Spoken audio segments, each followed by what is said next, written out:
Have you ever wondered what factors contributed to the conflict between Japan and America during World War II? Hello, I'm Nick, and my capstone presentation is on the Pacific War, which was part of World War II. Tensions began in 1937 when America stopped giving Japan oil as a response to Japan's imperial actions. An imperial action is when a country wants to expand and invades in another country's territory. For example, in the Sino-Japanese War, Japan invaded China to gain more land and more resources. America got frustrated because Japan invaded America's ally, China. When Japan got the news that America was going to give a stoppage of oil to Japan, Japan got furious. For example, they planned a massive sneak attack on Pearl Harbor, a major naval base located in Hawaii. They chose to attack Pearl Harbor because of its strategic location in controlling the Pacific and at the same time destroying part of America's navy. Japan killed 2,403 people that day. Now I'll be showing you a clip of how Japan used customized torpedoes to torpedo a bunch of the ships.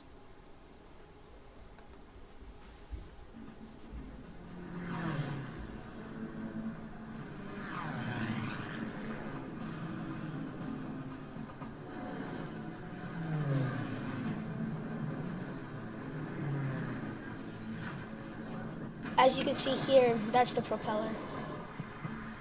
And that's how they could shoot it from farther distances. America responded to Japan's provocation in many ways. The main way is that America declared war on Japan after President Roosevelt's famous speech to Congress about a day that'll live in infamy. That day was on December 8th, 1941. It was about how President Roosevelt was telling Congress that I want a declaration of war on Japan. Congress said yes. On June 4th, 1942 throughout June 7th, 1942, America and Japan engaged in a fierce three-day conflict on the island of Midway. The main way how we won is because the Japanese Empire was telling the ships that first we're going to go invade on the islands above Midway, for that could throw America off track, and then we're going to go invade Midway. But somehow one of the American ships interfered with the coal, and so then America knew exactly what was going to happen. So the day that happened, Japan was going for Midway when they saw American ships. There they knew that this wasn't going to go well. During the Japanese occupation of the Philippines, the Bataan Death March occurred on April 9, 1942. It was how Japan forced 75,000 American and Filipino POWs to walk 65 miles as a form of torture and an extra 7 miles to go to the concentration camps. From freeing the Philippines from Japan's rule, America killed 43,000 Japanese soldiers. America and Japan lost a lot of equipment during the war. First, I'll be talking about what America lost. America lost a lot of its Navy power due to the attack on Pearl Harbor because they torpedoed a bunch of the ships, including the USS Arizona. Out of the 2,403 people that died during the attack on Pearl Harbor, 1,177 of them came from the torpedo attack on the USS Arizona. And now the USS Indianapolis. The USS Indianapolis was such an important part of the war because the USS Indianapolis carried the 2 nuclear bombs that America was going to drop on Hiroshima and Nagasaki.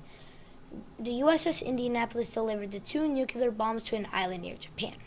That island was surrounded by hot water. So right after the USS Indianapolis delivered the two nuclear bombs to the American naval base near Japan, a Japanese submarine found the USS Indianapolis and torpedoed it. There's well over 1,000 men on board. 800 of them men died to the barrage of shark attacks, and 300 men survived.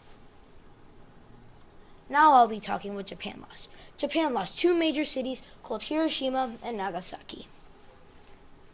And now I'll be talking about the casualties during World War II. Japan lost 2,120,000 civilian deaths, and Japan lost 2,600,000 to 3,120,000 military deaths. And America lost 416,800 civilian deaths and 418,500 military deaths. The conflict between Japan and America lasted for 8 years. This is because in 1937, the Sino-Japanese War started, and in 1945, Japan surrendered.